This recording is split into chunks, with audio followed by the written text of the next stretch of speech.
ஞானம் என்றால் என்னன்னா, தேவனை பிரியப்படுத்தும் வாழ்க்கை எப்படி என்று அறிவதுதான் ஞானம். இப்போ அந்த ஞானத்தை பெற்றுக்கொண்டு நம்மளுடைய வாழ்க்கையை எப்படி அமைக்கணும் அப்படி என்பதை கற்றுக்கொள்ளுகிறோம் இல்லையா? கற்றுக்கொண்டு அந்த வழியில் நம்மளுடைய வாழ்க்கை நம்ம கொண்டு போகிறோம் இல்லையா? அதுதான் ஞானம் உள்ளவனாய் செயல்படுவது.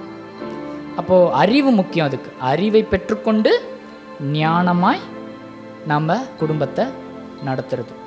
இப்போ ஞானமே இல்லாமல் எப்படி நீங்கள் கிறிஸ்தவ வாழ்க்கை வாழுவீங்க? வெறும் சபைக்கு வந்து ப்ரேயர் ஜபம் அப்படின்றதுனால தேவன் பிரியப்படுவார்னு நினைச்சிடாதீங்க. அது தேவனை பிரியப்படுத்தவே முடியாது. பழைய ஏற்பாட்டில் நீங்கள் வாசிக்கும் போது பல ஜனங்கள் விசேஷித்த நாளை கொண்டாடினாங்க, உபவாசத்தை கூட்டினாங்க.